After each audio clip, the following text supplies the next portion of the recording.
तो आगे बढ़ने से पहले ये समझ लेते हैं कि ये आंगनवाड़ी और आशा कार्यकर्ता आखिर हैं कौन। देखिए, ये वो लोग हैं, वो असली हीरो जो हमारे गांव में, दूर दराज के इलाकों में ये पक्का करते हैं कि बच्चों को सही पोषण मिले, परिवारों तक स्वास्थ्य सेवाएं पहुंचे। सही मायनों में ये हमारी पूरी हेल्थ केयर सिस्टम की रीढ़ की हड्डी हैं। तो कहानी की शुरुआत करते हैं एक अच्छी खबर से, एक ऐसी जगह से जहां उम्मीद की एक किरण दिखाई देती है। हम बात कर रहे हैं केरल की, जहां इन कार्यकर्ताओं को अपने हक की लड़ाई में एक बड़ी जीत मिली है। हुआ ये कि केरल सरकार ने अपने 2026 के बजट में एक बहुत बड़ा ऐलान किया। और देखिए, ये सिर्फ कोई हवाई बात नहीं थी, ये एक पक्की घोषणा थी जिसके लिए बकायदा बजट में पैसा भी अलग से रखा गया था। तो इसका सीधा सीधा मतलब क्या हुआ?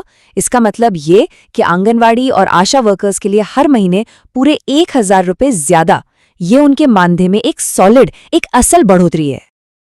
अगर नंबर्स में देखें तो आंगनवाड़ी वर्कर्स का जो मानदेय पहले 14,000 था, वो अब बढ़कर 15,000 हो गया, और जो हेल्पर थी उनका 9,000 से बढ़कर 9,500 हो गया।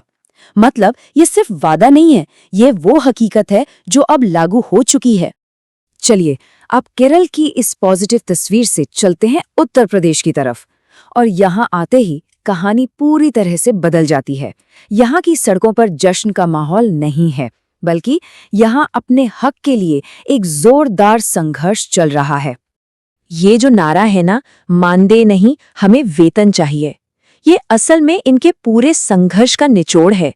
वो कोई छोटा मोटा मानदेय नहीं चाहती, वो अपने काम का सम्मान चाहती हैं, एक पहचान, मतलब एक फिक्स सैलरी और सरकारी कर्मचारी का दर्जा। और देखिए, उत्तर प्रदेश में उनकी मांगे सिर्फ पैसा बढ़ाने तक ही सीमित नहीं है। वो चाहती हैं कि उन्हें सरकारी कर्मचारी का दर्जा मिले, मानदेय की जगह एक तय सैलरी हो, पेंशन और पीएफ जैसी सोशल सिक्योरिटी हो, और हाँ, अपना काम करने के लिए बेहतर स्मार्टफोन भी मिले। तो ये लड़ाई सिर्फ पैसे की नहीं, बल्कि पहचान और सुरक्षा की है। तो सवाल ये है कि जब हजारों वर्कर्स अपनी आवाज उठा रही थीं, तो उत्तर प्रदेश सरकार ने क्या किया? चलिए एक नजर डालते हैं कि ये पूरा मामला कैसे आगे बढ़ा। ये जो टाइमलाइन है ना, ये काफी कुछ बताती है। देखिए, 29 जनवरी को पूरे राज्य में बड़े पैमाने पर प्रोटेस्ट शुरू हुए। इसके ठीक अगले दिन 30 जनवरी को सीएम ने कहा कि जो मानदेय मिल रहा है वो टाइम पर दिया जाए। इसे एक तरह की फौरी राहत कह सकते हैं। और फिर 16 फरवरी को एक बड़ा वादा किया गया कि मानदेय बढ़ाया जाएगा। लेकिन यहाँ एक बहुत बड़ा लेकिन है। घोषणा तो हो गई कि मानदेय बढ़ेगा, पर कितना बढ़ेगा और कब से मिलेगा, इस पर कोई भी साफ साफ जानकारी नहीं दी गई। तो फिलहाल ये वादा बस एक वादा ही है। तो अब जब हम इन दोनों राज्यों की कहानियों को साथ रखकर देखते हैं, तो एक तस्वीर बिल्कुल साफ हो जाती है, और वो तस्वीर है वादे और हकीकत के बीच के एक बहुत बड़े फर्क की। एक तरफ है केरल, जहां बजट में पैसा आया और मानदेय में हुई बढ़ोतरी अब एक सच्चाई है। दूसरी तरफ है उत्तर प्रदेश, जहां एक वादा तो कर दिया गया है, लेकिन उसकी जरूरी डिटेल्स वो अभी तक गायब हैं।